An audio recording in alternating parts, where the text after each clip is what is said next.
I can't believe I watched this. Yeah, you have every right to be mad at me. How horrible. You tried to hit me with a fly swatter, so I slammed you with a sledgehammer. Yeah, my God. Hello, welcome to Guides to the Unknown. I'm Kristen. And I'm her little brother, William. And this week, we are covering Alien Resurrection. You may ask or wonder to yourself, seems strange that they're diving into the Alien series at number 4. Does seem strange, doesn't it? Wonder why they're doing that. That's because if you are not one of our members over on Patreon, we did a competition. It's something that we've done in the past where Will and I battled each other in trivia. This was to celebrate episode 200 of the Netherworld Dispatch, which is that's our weekly Patreon bonus show that comes out every Monday. Anyway, we did that. It's a battle of wits, and the winner gets to choose a horrible topic for the loser to cover. That's right. On the following week's show. I lost, and the horrible topic that Will chose for me to cover was Alien Resurrection. This is something that we have been, a lot of people out there listening, and shout out to all of you. I've gotten this request many, many times. Will you cover Alien? Yeah. And I have often brought that to Kristen, and Kristen's response is always like, I am not interested in that. I'm not interested, no, I'm not. And I was about to say, I'll do anything, but no, the thing is, I'd rather not. There are many other things. And I've been content with that. I was also pretty confident that on a long enough timeline, eventually we'd probably cover it. Maybe. Just to hopefully never stop doing the show. What if we ran out of everything? I highly doubt it. You know what I mean? Yeah. But so in that competition show, Kristen threatened me with having to watch episodes of Dorinda. I don't know. From The Real Housewives, who I cannot stand. I don't know why this was so insulting to you. Were like, so we're playing dirty here. Yeah. William, when we've done this before and I lost, I had to watch House of a Thousand Corpses. It's established that these are the rules of the game, and you were like acting like I changed things. You're right. That is weird. Yeah. I totally agree with you, because I listened back to that and I was like, what? I think because I had picked something that I thought would be uncommon for us to cover, but maybe enjoyable, but I hadn't told you that I was going that route. Right. So when I realized that I was getting shivved, I decided to wield my power as a cudgel. And I came out with, swinging. I feel guilty. This was really horrible. Honestly, you watching Ultimate Girls Trip, I think you would have kind of enjoyed it. It'd be like funny, annoying. It'd be hate watch. This I really hated. Maybe I was over caffeinated or something, because I really did have a big reaction. I think whatever, I just fine. You know what it is? Sometimes, like, I've never done that. I've just seen a lot of Dorinda lately. It hasn't. Fine. Anyway, but I'll listen. On one hand, I was thinking about it the other day. I was like, Kristen's watching Alien Resurrection today. Mm-hmm. And then I started thinking about what I remember from it, and I genuinely started to feel bad. I really started to feel like I had done something wrong. And then I realized that, using Alien Resurrection as a punishment is maybe going a bit too far. I posted in a few parenting groups, like, if my kids don't listen, should I put on Alien Resurrection? Right. This is a horrible movie. I will talk a little bit about the franchise, just because why not? Mm-hmm. We're here, and this is maybe the only time we'll ever do this. By the way, I tried to, I guess I did. The thing is that it didn't sink in. So I started Alien Resurrection. I was like, I don't know what the hell's going on here. Of course, it's the 4th movie. Like you said, it's weird to start with number 4. I'll give you a little runway to it. Here's the thing. Thank you for that. I went back and I read the Wikipedia summaries for the previous movies, and it's just so not my thing that I could not absorb it. I just could not focus my mind on so what's going on here? The hell's a Nostromo? Yeah, right. And I was like, all right, I'm just going to have Yutani. Yeah. I like that. I like those words together. Okay, fair enough. But I was like, whatever. I'm just going to have to do what I can, because my brain is just not processing this. And by the way, William, watching this had a lasting negative effect on me, I have to tell you. So I had to go to the dentist yesterday for cleaning, which is something I really hate so much. I know this is a common thing. I'm sure people can relate. Sure. I really hate going to the dentist. I just hate it. I hate the sounds. I hate the feeling. Yes. Because they were so close together, I was able to compare it. I got tattooed last week. I got my Harry Potter tattoos covered up because the J.K. Rowling of it all. Yep. And the tattoos are like, it's not directly right on top of my elbow, but it was going on to my elbow. I would do that all day over getting my teeth cleaned and them doing that. I like when it was on my elbow, I was like, oh boy, this sucks. Getting my teeth cleaned, I was like, I really hate this. I'm in hell. I was thinking to myself, I might tell her to stop. I'm in hell. I hate this. Oh boy. And so here's where Alien Resurrection came in. Their teeth are always dripping. So dripping. And shit like that. And I could feel stuff dripping from my teeth because they're like, using the water thing and all this stuff. And so I was making that connection and it was bothering me even more. Did you pull a Brad Dourif in Alien Resurrection? I was like, chomping your teeth. I was really hating it. Yeah. I was really hating it. So what's better or worse? Would you rather get your teeth cleaned or watch Alien Resurrection again? Oh boy. Wow. What a question. That's where I thought you were leading. No, just the fact that I was like having my teeth cleaned. I'm thinking of their gooey teeth. I'm thinking that my teeth are dripping like both mentally and physically. You're in a bad place. My teeth are dripping like their teeth are. Which would I? God, Alien Resurrection is so long. Think about Dan Hidea's shoulders. I know. I liked that. What? I liked that is the it. hairiest man. Yeah, I know. Hirsute. Very hirsute. I mean, nothing wrong. I liked seeing it. The novelty of that. I don't see shoulders that hairy very often. All right. So I was like, look at that. I guess I think I'd rather watch Alien Resurrection if I can have my phone and fuck around on it. You can't. For that, I just have to watch it. You have to watch it. Like Clockwork Orange. Yes. I don't know. I can't think about it. Let's go to a commercial break. Okay. Whew, that was a relief. So I don't have to make that decision. It's horrible. Fine. You know what? You're spared. Let's just move on. Yeah. So can we start with let's start spoiler free. Well, do you recommend Alien Resurrection? No. Okay. I did not like that. Neither do I. That's why I picked it. Yeah. All right. We're going to have to, I have no choice but to spoil Alien 1, 2, and 3 real quick. She's kind of an old woman. Who? Sigourney Weaver. Sigourney Well, I guess Weaver? she's a young woman. She's a young woman. She's a fresh clone. Yeah, that's right. Right out the tube. Yeah, really. True. So Alien. I wasn't even saying like Sigourney Weaver's age in this. I was thinking, because Ripley was from 200 years ago and she has the memories of Ripley or whatever. But no, I guess technically because she's a clone, she's a young woman. Yeah.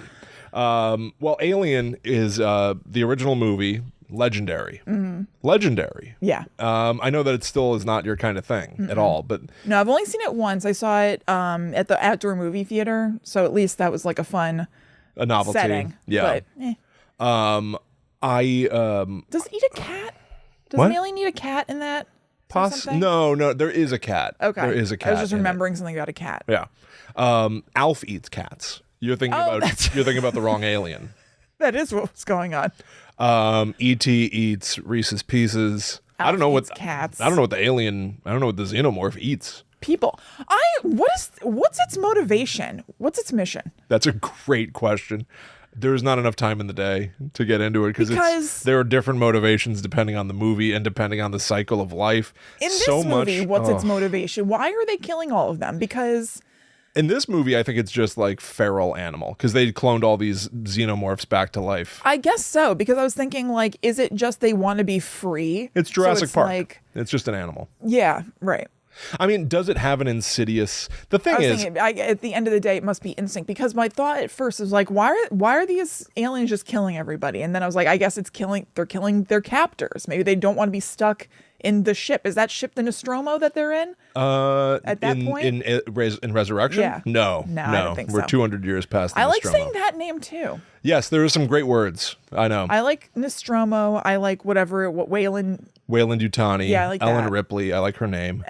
It's fine. It's not as fun as the other two for me, but Really? Okay. yeah, no, it's fine. But yeah, so first I was like, all right, so just why is this even happening? Maybe, yeah, they want to escape their captors. But then when the baby is introduced and that's killing everybody, I was like, okay, it's new. It doesn't know that it's trying to escape its captors. So it must just be instinct. Pure evil. Yeah. I guess. I don't know. Alien 1 It's disgusting. is really just this blue collar crew is sent to investigate a signal on a planet. And when they land, bad luck, There's this weird alien thing, and it's something that no one's ever seen before. They have no idea what's going on. But very iconically, there's that egg, and then the egg kind of curls open at the top. Disgusting wet puppetry stuff happens. And then here's what people know. The face hugger comes out, grabs you by the face, and thereby impregnates you with a chest burster. Right. So face hugger goes to seed thing. That lives in your chest for a variable amount of time. Get out of here. No one's really sure how long. Also, by the way, Could be days or minutes or seconds. this goes beyond wet puppetry. Oh, yeah. It's like gooey puppetry. This is the wettest puppetry I've ever seen.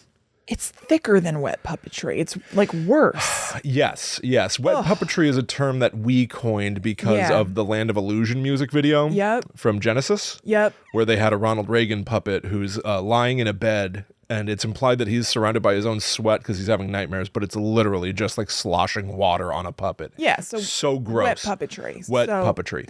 But you're right. There is mucus. There are body fluids aplenty. By the way, it starts being disgusting in the what's it called? The opening credits. The opening credits are undulating. Again, I'll just say wet, so I don't have to say the word mucusy, viscous, whatever. I'll just say wet to spare everybody. Undulating wet puppetry. Yes. There are membranes tearing. All kinds of shit just under Alien Resurrection, Sigourney. That's happening right from the jump. Remember how fun it was in Ghost when we're like, the first scare? We're the opposite. I was like, this is disgusting. Disgusting from the first second. I couldn't believe it, how disgusting it was instantly. I was like, this is so gross. You know what's funny? And there was like a little bit of a lull at some point in this, or maybe the beginning wasn't quite as gross or something, where I was like, okay, this is certainly gross. I'm not liking this, but like, all right, maybe this isn't so bad. But it was so disgusting, this movie. Yeah. Oh. Doesn't it make you wish that you were better at trivia? Yeah. Yeah, it does. Or any gay. I don't have grace under pressure in that kind of sense. I think in life I do, but just like on the spot kind of thing, I'm like, I don't know.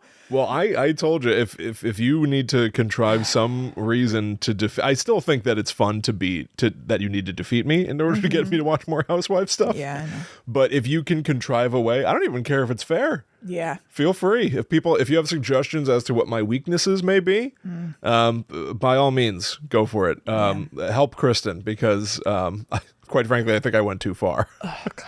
So this was horrible. And by the way, even just like finding where to watch it beforehand and everything, like everything about Googling this and everything was ominous, because you know when you look up a movie on Google and it'll have like little factoids about it. There are little like siphoned off things that'll say 75% of critics, yada, yada, yada. I don't think I've seen another one of those little squared off things where it said this one said 75% of people loved the casting. The casting? Ominous. What the hell is that? They're looking for anything. It's usually like 55% of people love this movie or whatever. 75% of people love the casting. Ominous. When I put Alien R into YouTube, all results are for Alien Romulus. Yes. Not one for Resurrection. Ominous.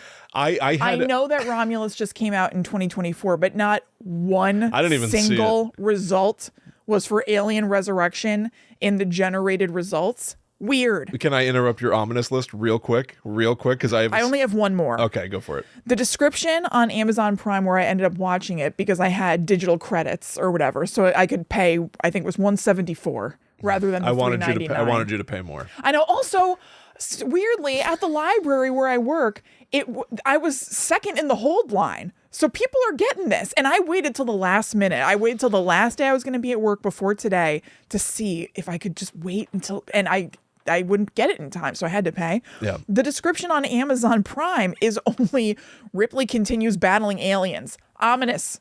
Yeah, so generic. They don't care. Yeah, you're right. Real quick, you were bringing up like the Google issue of like type in Alien R, and it brings up what people say is a better movie than Alien Resurrection. It's like, oh, maybe they have another subtitle starting with R to bury this one. Yeah. I like woke up from a dream last night and I was like, Dr. Doom, Robert Downey Jr. Everyone knows this right now, but I think they're about to start filming, so it was on the brain. Yeah. Dr. Dooney. What's his name? Robert Downey Doomer. What's his name?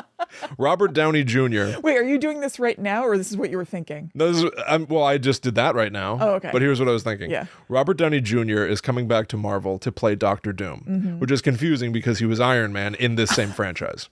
But I'm very interested in that. I think it's fun. I think it is so weird and like kind of desperate. I think it's very strange. I think there's a reason why. I think there are in-universe reasons why. Okay. But also for Google purposes, makes sense. I guess, yeah. Robert Downey Jr., Doctor Doom, one of his most famous recent bombs was Doctor Doolittle. Is there a chance that he needs a new Doctor movie? He needs a second doctorate to wipe out. Bury his Doolittle. They want to bury They want to bury Doolittle. the SEO. And I'm not going to let them. No. I'm going to buy it and watch it every day Well, remember to affect the algorithm. what was the funny Dr. Doolittle thing? I had a joke. Yeah. I was wrong. They went whimsical. I thought he was going to be. yeah. I thought he was going to be like a Tony Stark Yes, that's right. ish Doctor Doolittle. I pictured him in a Corvette. Yes. And he's sitting in his car with the top down, and there is like a turtle sitting on the side of the road, and the turtle's like, "Can I get a ride?" And Tony Stark just kind of looks for it and goes, "You're walking."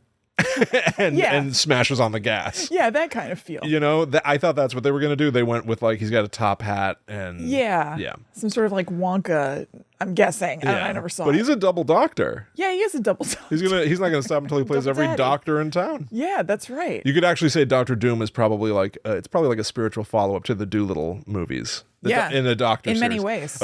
Greg Turkington's going to say all of this. When the Doctor Doom movie comes out, he's going to say that his Doctor Doom character is a spiritual follow-up to Doctor Doolittle. Just mark my words. We got to wait like 4 years. Insane t-shirt. Yes, wearing a My Doug Skip hat. Anyway, Oh God. Krippendorf's tribe shirt. And he's good saying one. that Doctor Doom is a follow-up to Doctor Great Doolittle. one. Yeah. Anyway, sorry. All of that was tangential. Kristen, what's your history with Alien, though? Only that I've seen it at the outdoor movie theater. Besides that, That's it. Nothing. Just I know that people like love Alien. Okay. I've never been interested in it. Sorry to say.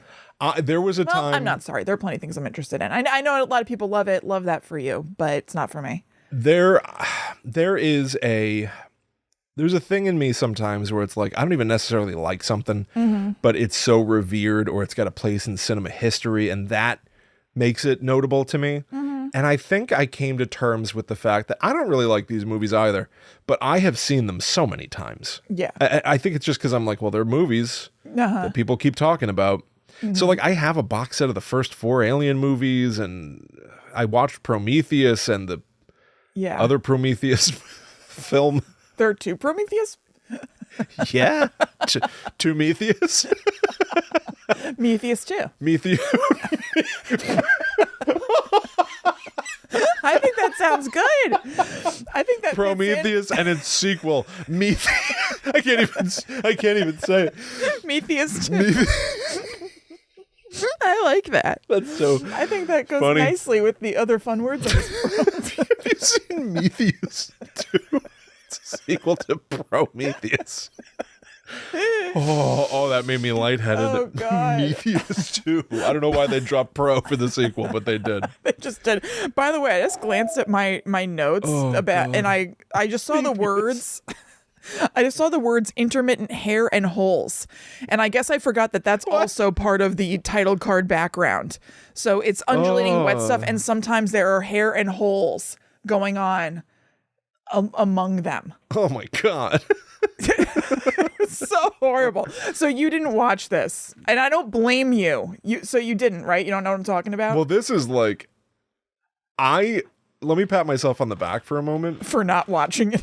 Yeah. Yeah, no, I don't blame you. I usually go pretty hard I for know you topics do. on the show. I will like, despite everything, I'll like keep myself awake. Yes. To like cram. I'll try to cram extra. I'll feel compelled to. No, good for you for holding a boundary. I almost watched this and then I dodged a bullet because something in my brain must have snapped. I don't know. Maybe I had a stroke or something, but it took a lot for me to not. It's a fortuitous. But I did not watch the movie. I've seen it. I know what's going on.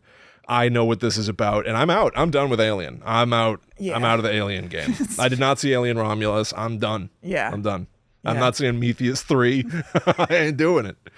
So I let me just quickly conclude attempting to talk about the first three. But you clearly have some form of like a trauma response.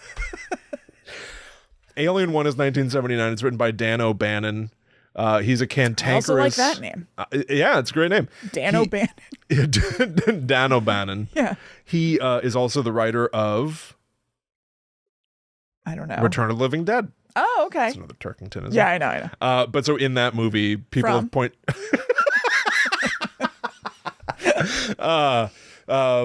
in that movie, people have pointed out before that like that starts with a body in a barrel. And then it pops out, it's the tar man, and things go crazy. And that's the same as the egg. Yeah. In this, it's just like a cylindrical thing, and then the monster comes out. Yeah. And that's kind of interesting, but he evidently, this all came because he was like, I want to write a scary alien movie. Mm-hmm. He had made a short film, like a student film, that was literally about an alien that is a beach ball. Yeah. And it was like comedic and sounds terrible. I would say sounds fun. I know it's out there. I know. But then he saw H.R. Geiger's artwork and basically was like, oh, it's about that. Yeah. That's what this is about. It's this like disgustingly like engineered biomechanical phallic yonic like all of this Reichionic. It's all that stuff. It's like and to that degree, obviously it got under everybody's skin. Yeah. It does get under my skin. I want to say, like, it certainly got under my skin. Yes, it's doing the job it's meant to do, but I just don't want that job to be done. Yeah. Right? I am disgusted by these movies, and There's gel on everything. Yeah. But that first movie... to substitute more disgusting words. Yeah, but that first movie introduces Ripley, who is Sigourney Weaver's character, who's like one of the badass women in movies. Mm-hmm. And I really do like Sigourney Weaver quite a bit. Yeah. And those first three movies follow her character as she, in the first one, is part of this blue collar work team, and they encounter the alien, but oh my God, does this evil parent corporation see some merit in capturing the alien rather than just trying to survive it? And so everyone dies one by one. It's been called A Haunted House in Space and yada, yada, yada. It's a monster movie. Yeah. And then the sequel is... House in Space. I don't know about that. I know. People say that all the time. Yeah. I guess the alien is a ghost, but I don't know many ghosts. I'm no expert, but just have off slime the top, dripping off that their doesn't face sound right to me. And lift Harry Dean Stanton up into the chains. But Kumail Nanjiani has a great bit about the alien movies where he says, he's like, in a horror movie, I'm not the hero. I'm the guy who goes looking for the cat. Yeah. Which is what Harry Dean Stanton does in Alien. He goes, my movie is Where's the Cat? Yeah. And then I just die. Doesn't even know there's an alien. Right. Never finds out. No need. Yeah, he's in some corner looking for the cat. Alien 2 is now James Cameron directing, and they take essentially the horror isolation and dial it up crazily. This is like a classic example of a sequel where I think the story goes that his pitch was Alien, he wrote on a blackboard, and then he added an S and turned it into a $sign. Aliens. Okay. So there are like hundreds of aliens running around. Yeah. And now it's people have built like housing units essentially on the alien planet. Okay. And everything goes haywire or whatever. And that one's also said to be a classic. I don't like it quite as much. Alien 3, bizarrely, is a David Fincher movie. Ellen Ripley now, this is so unpleasant. It's not as bad as this, but boy, is it unpleasant. She goes to a prison planet that's all men. Yeah. And they shave her head, and the alien is a dog hybrid thing. There's this whole thing of like the xenomorph that we know is only because the face hugger puts a chest burster in a human. And the third one, it's a dog. And then there were like, I guess, cartoons and stuff where there would be like a bull xenomorph and a snake xenomorph. It's always hybridizing with whatever it's, face hugged. Keep that. I prefer Venom merging with things. What? Venom, the guy, from the guy who's like, talks weird. You like that? I prefer that to this. You want to watch some Ed Hardy movies? What's his name? Tom Hardy. Tom Hardy movies? It's not as disgusting as this. Yikes. And then Would you not prefer to watch Venom to this? I would. you've never seen Venom. I have seen Venom. I Seen saw the first Venom. I would watch that before this. Oh my God. Wait, are you kidding? Easily. A little insider scuttlebutt.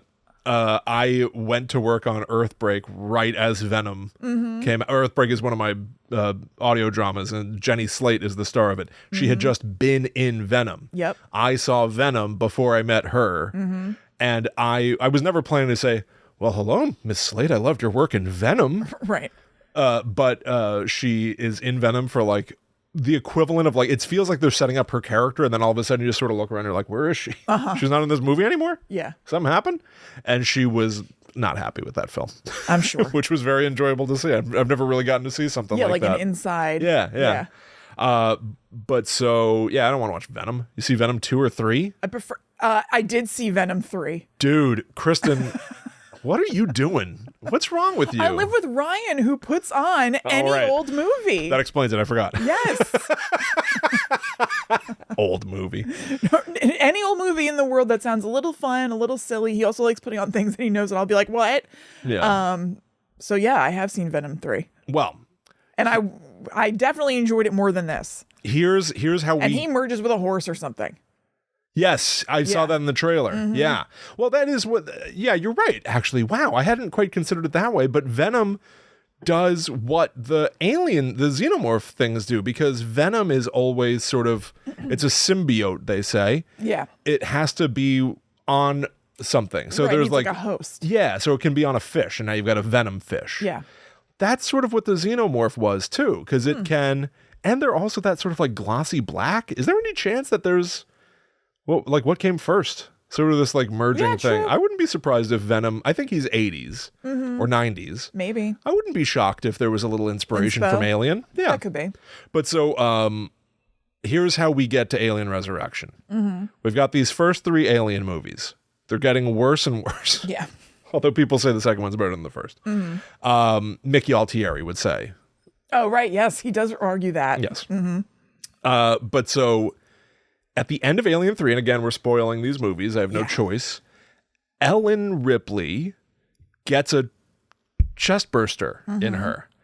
And she decides to throw herself into a pit of lava. And as she's falling into the pit of lava, the chest burster bursts out of her chest, and she holds on to it to prevent it from getting away. Right. Thereby killing herself with the alien monster. I think they're trying to make a new alien queen. These movies invariably always become about some sort of a complicated life cycle that never really amounts to much. That was part of what was hard for me to absorb. It's nonsense. It's genuine nonsense.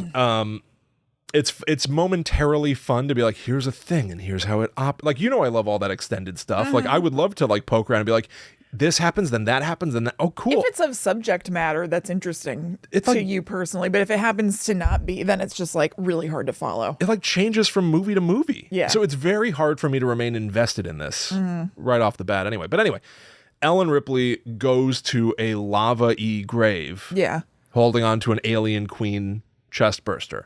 And these movies were, I think, basically done. Your lead character is dead. Right.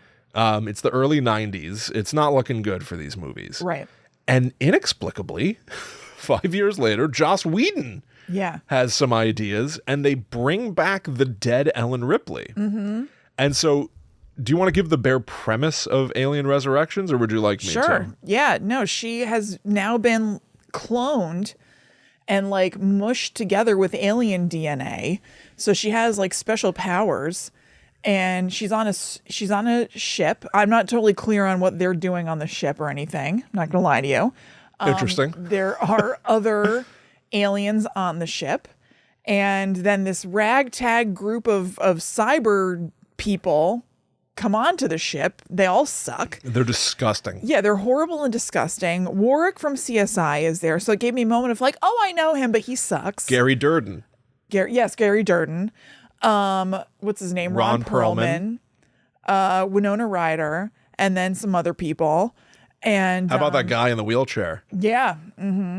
He's there. He's disturbing. Yeah, he is. He's unnerving. I remember seeing this. I had to be 11 years old or something because I saw this when it came out on like home video or it was on TV or something. Yeah. I must have been exposed to this so much when I was like 11 or 12, which is probably a relatively appropriate age. Why would you repeatedly watch this? I don't know. I don't have any answers for you on that front. No, I don't know. But that guy in the wheelchair, he's dirty. Yeah. Like everyone is in bad need of a bath. Yes. And there's just something that's so slimy and repellent about these like space pirate characters. They're horrible. They're horrible. Brad Dourif is there. His ponytail is in its own metal cage. What do you mean? What? He has a short ponytail that lives inside a metal column. What? It just does. I don't know what to tell you. Like the equivalent of, he has like a metal scrunchie? Yeah. Mm-hmm. That's weird. It's living in a metal alive. tube. It's in half a toilet paper tube that's made out of metal. That's what his ponytail is living inside interesting. of. Okay. All right, whatever. Yep. And they're on a spaceship with Dan Hedaya from Clueless. How was it that you described him in the Patreon episode to me? He played Rhea Perlman's husband. That's right, on Cheers. On Cheers. And it was always disturbing because I couldn't figure out who you were talking about. He was almost implied on Cheers to be like mentally like... Oh, no. It's like he had special needs or something, but he was married. Like, it was very strange. Huh, okay. And then they had a short-lived spin-off called The Tortellis, which is like, what? In an alternate universe, the Tortellis went to 11 seasons like Frasier and got, revived. Like, who cares? Really Who wants this? Anyway, that's how I know Dan Hedaya. And of course, for his shoulders in this movie. Yes. And then also Dr. Sonji from Along Came a Spider. Is also one of... You're right. I hate that guy. Yeah. He's also one of the space pirates. I don't know his name. He's also in The Crow. Yes, he is. He's the deep voice man in The Crow. He eats an eyeball. So he's there too. Oh, and don't forget Leland Orser. Yeah. It looks like you almost did. I couldn't. Did you try to forget Leland Orser? He's actually not as big a presence in this as I thought he was going to be. He makes an impact. He makes a splash, but he's not in it as much as I thought he was going to be, which I was grateful for. Well, the movie, by and large, is about that. That's what it's about, is all these people. It's disgusting people and aliens. Like horrible people. And yeah, there are a bunch of aliens on the ship. I'm not sure what's going on with anything. I might be able to, as we go, to give you more of that. All right. I just want to say the core is in the movie. It's basically, since Ellen Ripley is now cloned and she's sort of hybridized with a xenomorph. Yeah. Where do her allegiances lie? Can we even trust her? Which is the closest thing to interesting they've got. Yeah, and they also don't even lean very hard on that either, which is strange. It's really just aliens are attacking them. Yes, but we'll have to get into what her deal is. Yeah. It's hard not to talk about her. Yeah. But first, I'm going to try real hard not to. Manicure. Who is tending to those claws in there? Her nails look great. It's insane. I remember them being like graphite looking. Like they look done though. Right. She's got a nice almond shape that are painted. I don't know what's going on. Who knows? All right. But first we must make sure you know about, honestly, the origin point for this episode. True. Patreon.com/GTTUpod. This is where you can go to get ad-free episodes of Guides to the Unknown. Those start at the $4 level. And you can also get access to the Netherworld Dispatch. That is our weekly bonus show that comes out every Monday. And you can get every single episode of that at the Demon level. That's our $13 tier. We also have an $8 tier that's right in the middle. That's a sweet spot. So go check it out. We have a bunch of different tiers. Also at that $4 tier, that's not just ad-free Guides to the Unknown. You also get an episode of the Netherworld Dispatch every 4 weeks. So there's all kinds of stuff going on over there. You can go check out what our system is. We also have we have movie commentaries. Yep. We have a Discord. Liz Sauer and I have a monthly show called Dead Time, where we recap reality paranormal TV shows. There's a ton of stuff at Patreon, so go check it out. It is so much fun. The catalog is constantly growing. If you sign up now, you get access to everything, so you can really marathon. And like you said, the reason we're covering Alien Resurrection is because in episode 200 of the Netherworld Dispatch, titled Sibling Battle, spoiler alert, I defeated Kristen. Kicked my ass. But we do have some fun cameos in there from people so that you can really celebrate 200 episodes with us. What a journey. And it was a fun series of games. You may know the outcome, but you won't believe how close it often is. So yeah, that's true. Go check it out. It was a real tense push and pull for a while. It really, honestly, it kind of came down to the wire. At one point, we were almost tied. I don't remember. Yeah, no, it was pretty close for a good chunk of it. Yeah. And so, please check that out. That's patreon.com/GTTUpod. Speaking of Cameo, we've got a shop on our Patreon where you can order basically a cameo of us if you'd like. If you have someone you want to shout out, a special occasion, anything really, we can do a jump scare for you, we call it. Also, we enjoy reading reviews that folks have left for us on this show. And so here's a lovely one from Jellybean Pasadena titled Scary Fun Indeed. And they say, I absolutely love Guide to the Unknown. Kristen and Will bring excellent topics and hilarious banter to the delight of my ears. Whether it's a subject matter I know about or not, I enjoy hearing what they know and research with their thoughtful and humorous perspectives. It's the best when they crack each other up, too. Definitely check this one out. Oh, that's so. I know Jellybean Pasadena. Thank you so much. That's so nice of you. Thank you. That's a great review. And thank you so much to everybody who leaves us reviews. It really means a lot to us. It helps people decide to listen to the show, which is really great. Yeah. And if you haven't done it already, we'd really, really appreciate it if you did. You can leave us a written review like that on Apple Podcasts. You can also leave us starred reviews on Spotify. Yep. And anything that you are inclined to do to share the show is so appreciated. Sharing it on your Insta stories is really huge. we've had some people doing that lately, which has been really, really lovely. Tag us in your Instagram stories. We would love that. So really, thank you so much to everybody who shares the show, text it to a friend, whatever. You know what I've been doing lately? I've been driving around to spooky places. Drive somewhere, look at something interesting, take a lunch break and go look at some, weird underpass. Don't get in danger. These are things that I literally do. And then take a picture and just post, I listened to Guide to the Unknown here. I would love to see that. That's such a cool idea. Yeah. Show me some weird places. I've been talking about townies. I might do a little townie tour to look at some odd places in the area. That'd be awesome. I would love that. Thank you all so much, everybody. Patreon.com/GTTUpod. Yep. And we've got one last commercial break, and then we're going to unleash Kristen. Well, where do you want to start? Can I give you some? Sure. Sigourney Weaver. Sigourney Weaver rules. You want to start with Sigourney Weaver? She's a high point. I like Sigourney Weaver in general. She's a high point. I like her in this movie. I like her in general. So at least I feel grounded. Like I know her. At least I know her. There's somebody who I can kind of like stick with. I guess when you're in hell. Yeah, exactly. Something that's just like kind of warm. There's a familiar face here at the very least. I think this is weird where it's like any other franchise.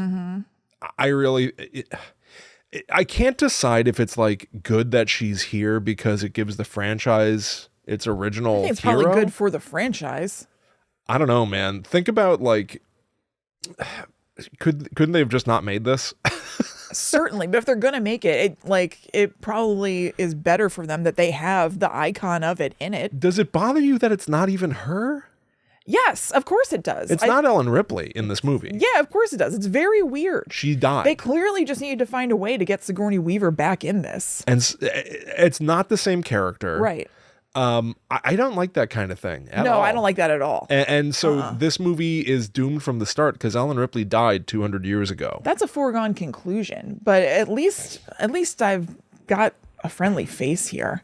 But this friendly face is like rubbing her face with her claws. There are all these like sensual shots. Oh, I know. Of her just like alone, sort of like mugging and like running her claws through her hair. Yes. Like looking like Michael Jackson. Yes. She looks like Michael Jackson in the Scream music video. I don't agree with that, but I'm telling you, I'm right. I don't care. I don't care. can we talk about what I think is supposed to be a meaningful moment for her character, and that I'm sure she prepared for, but that I was just like, what? Is her destroying that room with all the weird, gross shit suspended in piss liquid. Why? Who wouldn't want to destroy that room? Of course. But I know this was a moment for her, but I was just like, this isn't hitting the way I think it's supposed to. The version of Ellen Ripley and we that follow, creature. Our hero Ellen Ripley is Ellen Ripley 8. Yeah. There are all these other failed clones. Mm-hmm. And so they are like in various stages of development. And so she essentially has this weird existential moment where she's confronted with all these other clones of herself and rages out and destroys them all. But I think you're talking about the one I'm thinking about. Well, the one she shoots and it explodes or whatever. Or no, it doesn't explode. It's lit on fire. Is that what you're talking about? Yeah, is there no other way to more humanely put down this creature? This is the other thing I saw on TV as a child where I was like, this made me sick to my stomach.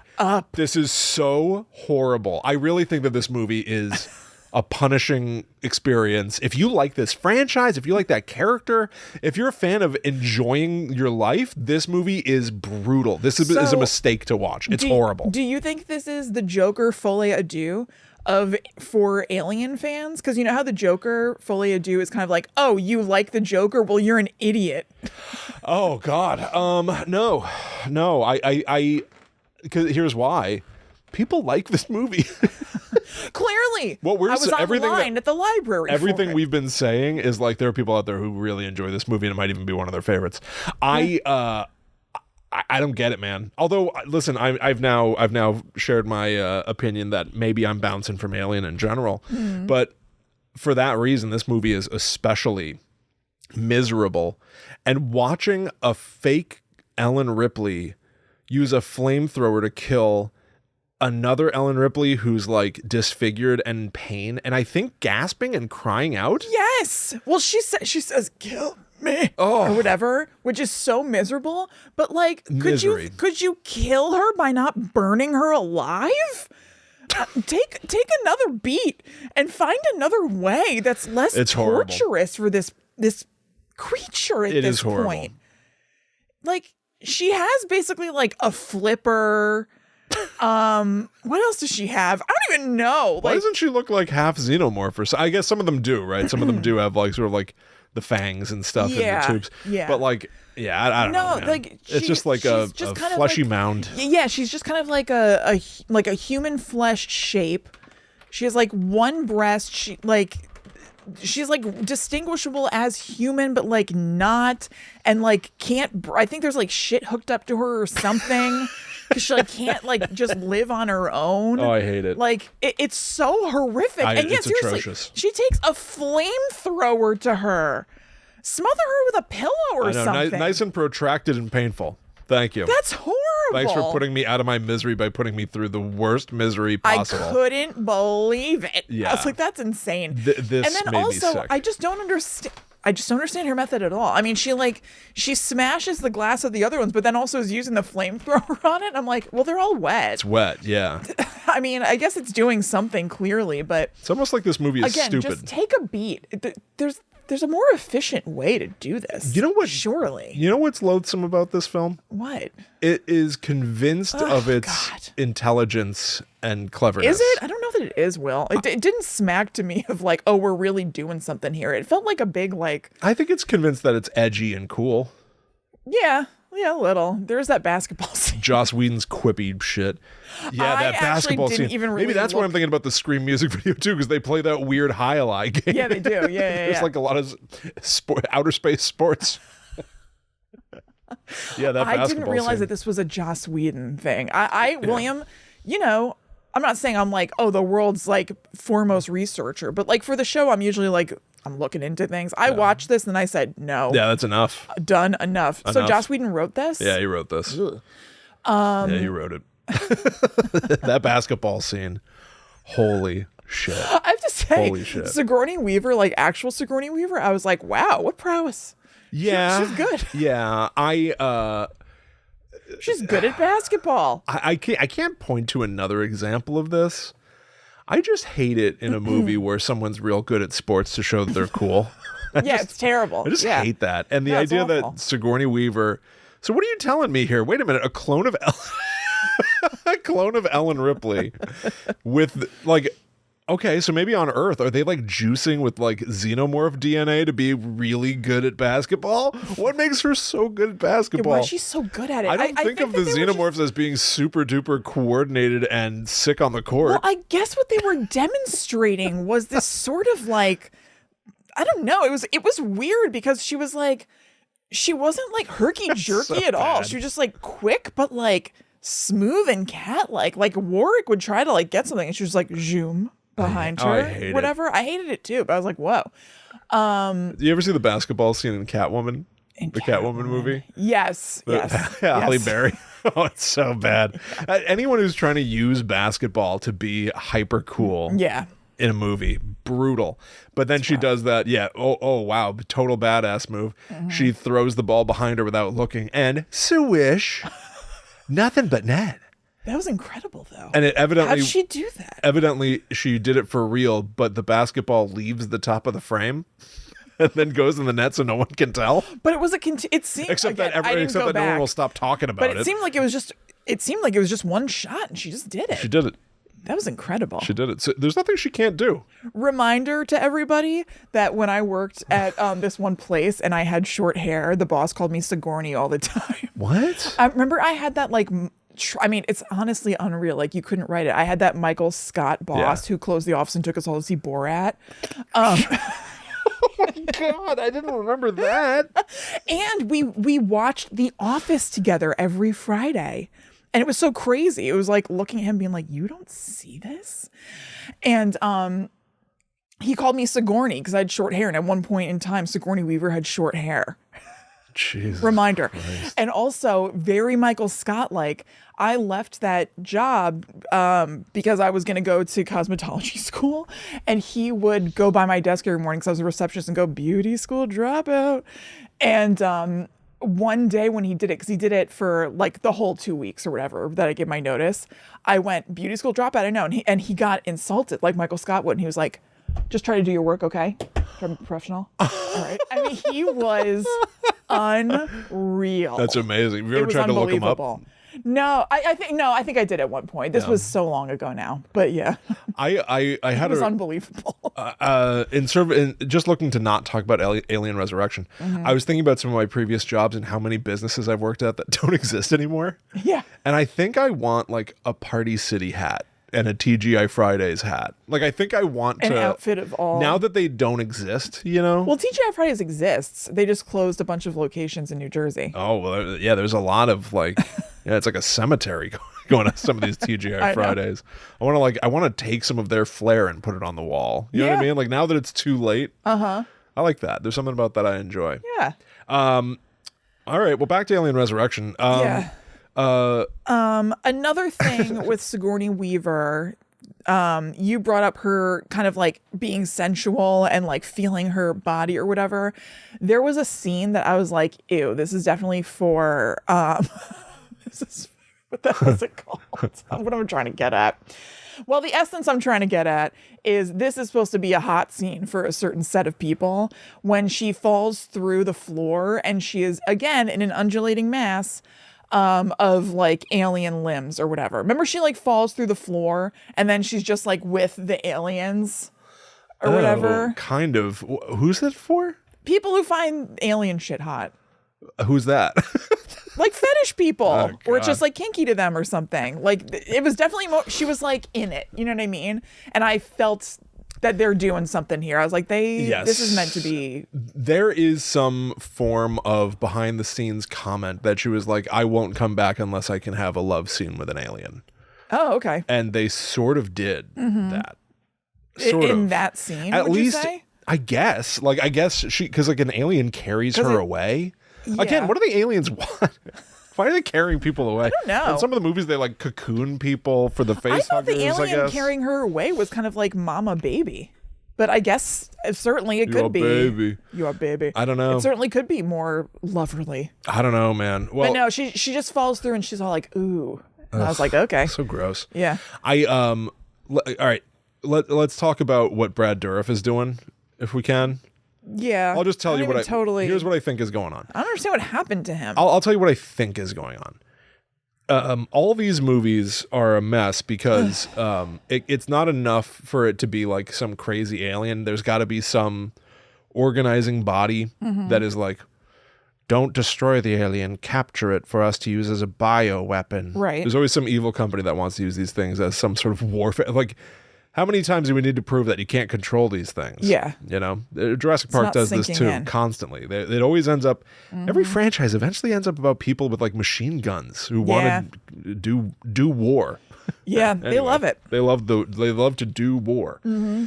So in this movie, what I think is going on, first of all, I think in my memory that Dan Hedaya is the president of the United States. Really? In my memory, that's who he is. I did not look this up. No way. He's either like a general or some. I think he's a general. I thought there was some satirical angle where it's like the United States does not exist anymore, and it's like that ship is the United States, and he's maybe the president. I mean, because they or that's from another movie. I didn't want to look into this. I don't blame you. I wouldn't call this a twist exactly, but there is a thing where like they're like, okay, we have to go there to Earth, and everybody's like, ew, no, gross. Yeah, right. So maybe he is Something like that. That would fit with that. So he now has scientist Brad Dourif working on cloning the Xenomorphs. Right. Which I guess have not existed in 200 years. That's why Ellen Ripley is valuable, because in her lava remains from Alien 3 is that queen xenomorph. Right. And they're trying to clone a queen. And that's why they brought Sigourney Weaver out, and that's why he's cloning xenomorphs and stuff. Right. But he didn't know, and this is the one thing that I think is pretty clever in the movie, although it does get back into me being grossed out by it. He's got 2 or 3 aliens in a glass box. Yeah. And he's trying to train them and stuff, which is stupid and Makes ugly. out with the glass in front of them. Yeah, this whole movie is so gross. It's horrible. But then 2 of the xenomorphs turn on the third and kill it. Yeah. To use its acid blood to break out. And I think that's pretty clever. Yeah. 2 animals sacrificing a third for a strategic reason, even though it's evolutionarily against their best. Right. I think that's clever, even though I think it's numbers. So gross to see that alien inside mouth puncture another thing's head. Yeah. So disgusting. Yeah, their blood is like yellow. It's disgusting. It's like pus. And then, for whatever reason, they cocoon Brad Dourif, I guess, because he's going to now be the host for another chest burst or whatever. Because there is, spoiler alert, a queen. A queen alien. Yeah, but I don't understand. They say, about the queen alien, they say Ripley's gift to the queen alien was the ability to become pregnant like humans do. What does that mean? What does that mean? So I guess it's that like Ripley, the same way that alien DNA merged with her, was human DNA slightly merged with the alien? Is that the deal? Yes. Okay. It looked so disgusting. I just hated this. I'm mad at you. I really think that I went. It's developing. It's sinking in. Yeah. I'm mad at you. I can't believe I had to. Now that I just pictured that disgusting giant alien with its extremely thin membrane tummy, with its disgusting baby in it. I can't believe I watched this. Yeah, you have every right to be mad at me. How horrible. You tried to hit me with a fly swatter, so I slammed you with a sledgehammer. Yeah, my God. I just glanced at my notes again, see something else. Wow, Leland Orser's name is Purvis. Like, what the hell? Purvis. Disgusting. Yeah, no, you have every right to be mad at me. You should not have had to see this. And it was really inappropriate of me. Yeah, it was inappropriate. I did not consider just how in my head during the competition show, I was just like, here's something Kristen wouldn't want. That's as far as it went. Yeah. But then when I really thought about what that meant that you'd have to look at, that's when I really started. Not bad enough to tell you not to do it. No, of course. Let's be clear. But I did start to really feel bad, and this really... This is brutal. This is like an anti-Kristen movie. So anyway. This is brutal, man. The queen gives birth. To a horrible thing. To the newborn, they call it. Yeah, you know how you can make these aliens more disgusting and gross? Make them white. Yeah. With Isn't like it a more weird, like a flesh tone. No, it's like just like white. fleshy, well, fleshy and white, but no, there's a lot of white. Yeah. With occasionally sad, confused eyes. It made me sad at a moment. I hated that. Then in addition to just being so disgusted, I felt sad for it because its ass gets like pulled out. Like that horrible Chuck Palahniuk story. Yep. Guts. Yep. Oh God. I hate all of this. What am I gonna do now? You get to move on with your life. The future is yours to write, so make it a good one. Maybe I just need to watch Back to the Future to cleanse my palate. They've said there might be a new game. They might be making a Back to the Future game. What do you mean? Bob Gale made some comment that they're considering a game.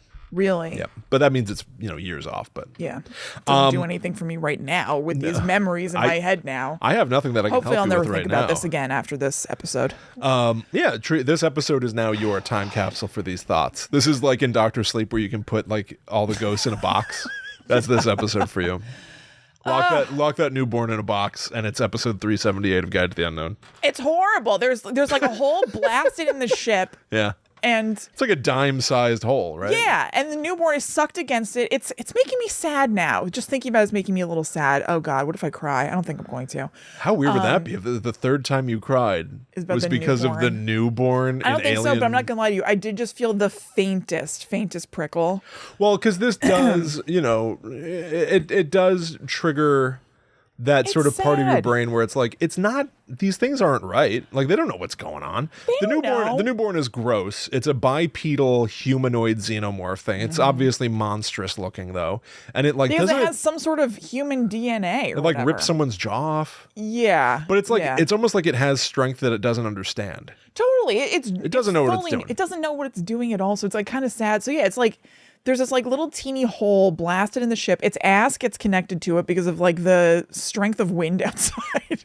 It's the strength of wind that connects all it to that wind in space is real strong. Yeah. And then so it starts just pulling its body through the hole. First of all, it's fucking it's horrible. It's horrible. Sorry about that F word. It's horrible. It's disgusting. Yes. So it's this like white fleshy thing that's getting shrunken because now all of its inside mass is being pulled out. Its face is sad and confused. Yeah, it doesn't know what's going on. So it made me very sad. Sigourney Weaver is looking at it and crying because she feels bad for it. So all of my feelings were horrible. I was feeling sad about it. It also looks like really gross. It looked like disgusting like chicken fat or something, just kind of like folding in on itself. It was terrible. It's horrible. Can I tell you something else that was really gross? And it was like, this is an opportunity for something to not be gross. Okay, so it turns out that Winona Ryder is a robot. And so you'd think, and she gets wounded. Okay. And so it's like, oh, okay, so a robot being wounded, that's mechanical. No, she's got disgusting, thick, white milk blood. Yeah, no one knows what that is. What the hell? No like, one knows. why is everything gross? And then she is going to connect to the ship or something, and she pulls something out of her arm that's like pulling like a disgusting worm out of her arm. Ew. Yeah. It's probably something, mechanical or whatever, something to allow her to connect into the ship's system, because she then plugs something into her arm and she's like, connecting to the system or whatever, but it looks so gross when she pulls it out. That actually gave me the biggest I loudly went like, yeah, because I wasn't expecting it. Yeah. And it also reminded me of something that was also really disgusting in a surprising place recently. I watched the new season of Goosebumps, the one with David Schwimmer. And there's a part in that, in the second episode, that is the grossness is very similar. It's like stuff coming out of his arm. That's like worms coming out of his arm. I thought it was truly disgusting. Interesting. And, okay, so that's like a PG-13 show. I was truly grossed out by it. The March of Time, that's progress. Yeah. This was an R-rated element, and now it's in a kids show. Yes. How about that? Well, Alien Resurrection coded, right? Yeah, right. That's what all Alien the kids Resurrection couture. Chic. Yeah. Something chic about any of this, except for Winona Ryder's haircut. She looked great. I forgot about her pixie era. Did I forget? Maybe. How was she in the movie for you?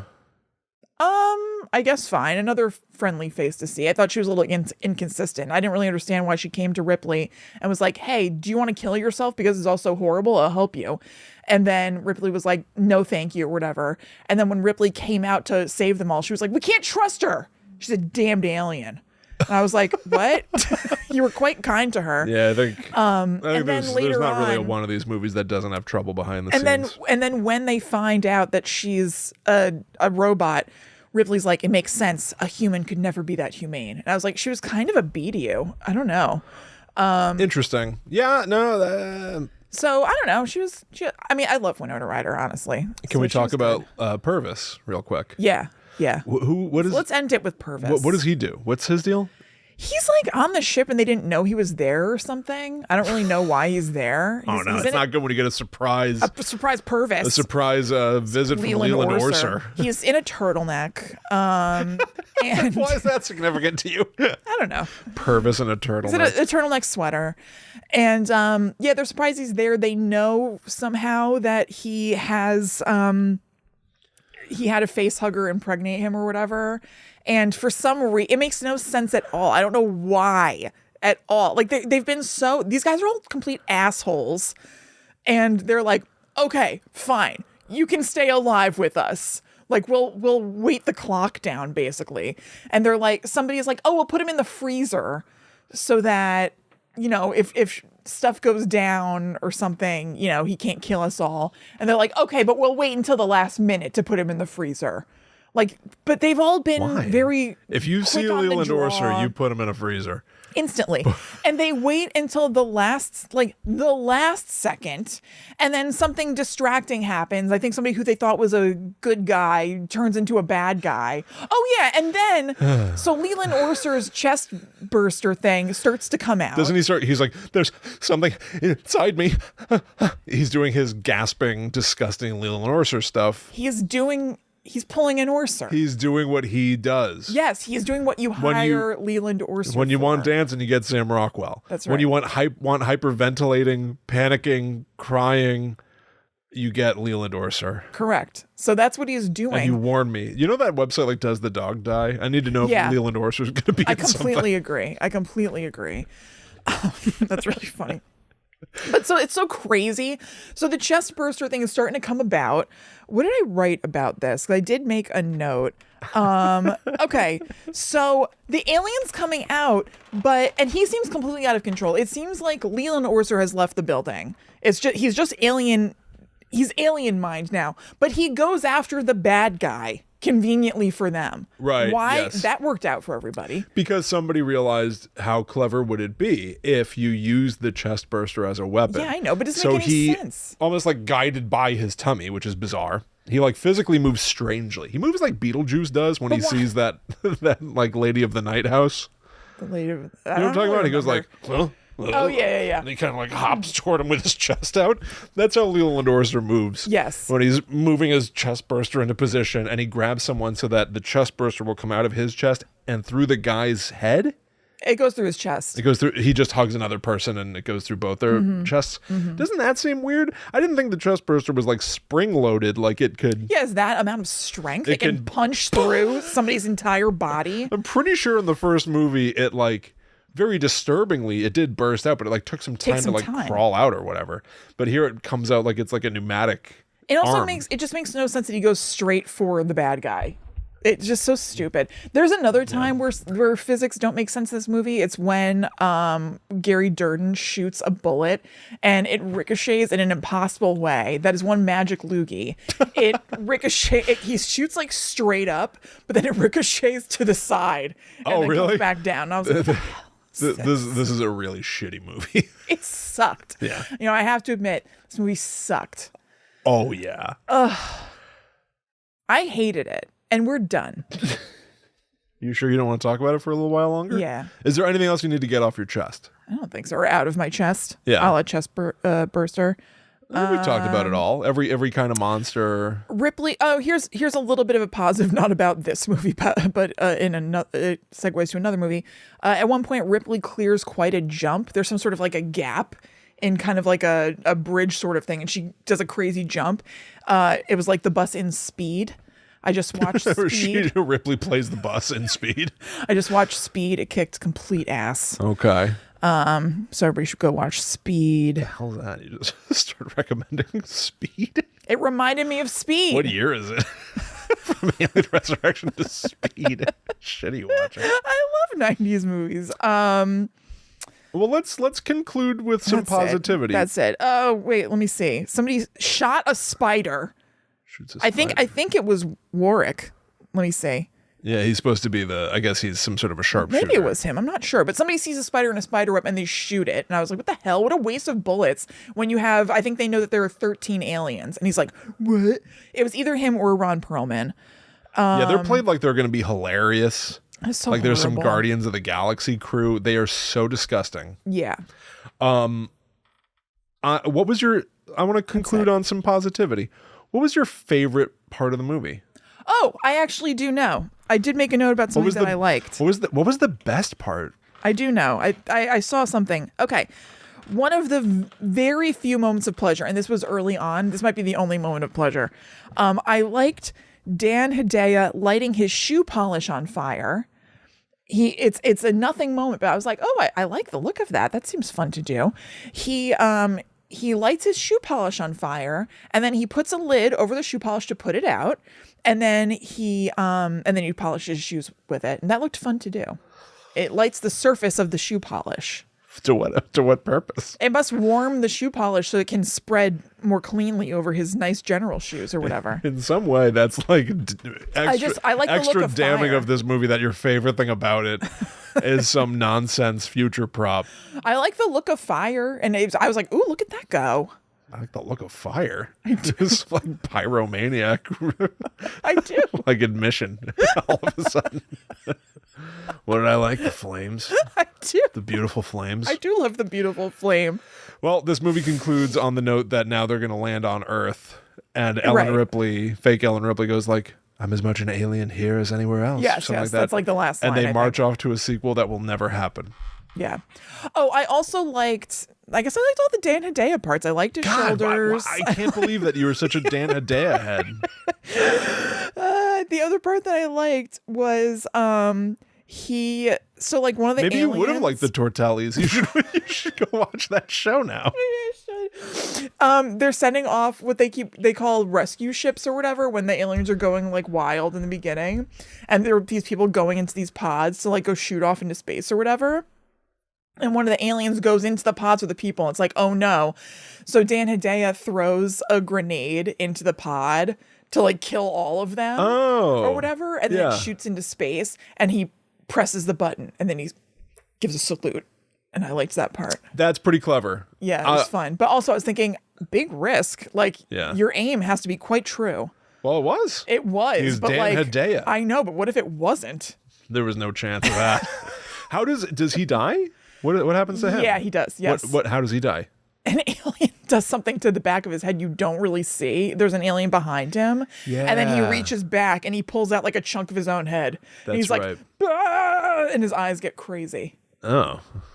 Okay. Mm-hmm. It's weak. I was hoping for something better for the king. More dignified now. Something befitting a man of his stature, Dan Hedaya. That's that Dan Hedaya movie. Yeah, right. Alien Resurrection. That's what I call Clueless. That Dan Hedaya movie. Well, everybody, she did it. Kristen did it. Woo. She did. True to your word. I did do it. Honestly, listen, thank you. I didn't go on my phone except obviously taking notes. There were a couple times where I was pulled to and I went, I can't. This was really... Because I knew I wouldn't come back out. This was almost like advanced watching. This was horrible. Far beyond. How does this compare to House of a Thousand Corpses? I was thinking that. That was the other movie that you were forced to watch as a punishment. I know. I was trying to figure it out. I'm really not sure. Is it a coin flip? Equal. Really? I kind of think so because I know I really hated that too. Maybe I did do a fine job then. I guess so. I think that this was more visually disgusting. Yeah. I think that was more emotionally repugnant. Yeah. So it's hard to say. Because I was thinking this. I've been trying to puzzle it out for the last couple of days. And I don't know. Emotionally repugnant. I don't know. Put that on the box. Yeah. That's great. All right. That would be a selling point for some people. Like, Yes, some it people, would. that's like fun for them. Visually disgusting could also go on the box for this. That's Yeah. great. All right, everybody. Enough is enough. Yeah. No more Alien. We're Yeah. done. Yeah. We're done with Alien. We're not going to watch Prometheus 2. Again, listen, if we get to do Guide to the Unknown for literally the rest of our lives and we run out of stuff, we'll be back. We won't run out of stuff. That we're so hard up that we have to watch Prometheus 2. I don't think so. Prometheus 2. Well, everybody, thank you for hanging out with us. We hope that you enjoyed this emotionally destructive, hilariously rage-filled It's also 2 episode. hours long, by the way. This is not a shorty. Oh, good. You got a lot of bang for your buck. Yeah, sure did. Go check out patreon.com/GTTUpod if you'd like more of us. And thank you so much to everybody who already backs us. You can also follow us online. We are at GTTUpod on Blue Sky, Instagram, Facebook. Technically, we're on TikTok. And you can follow us individually. Yep, I'm at Chillin' Kristen. Not so chillin' anymore. No, there was nothing chill about this at all. Also, Ryan made calzone and I couldn't eat it because it was too disgusting. Whoa, yeah, too visually similar. Oh no. Ruined everything. It's horrible. I am at The Myth Traveler. Please congratulate me on what a great job I did. We'll see you next week, everybody. It can't possibly be like this. No. But until that time comes, we must travel. Back to the netherworld, go away.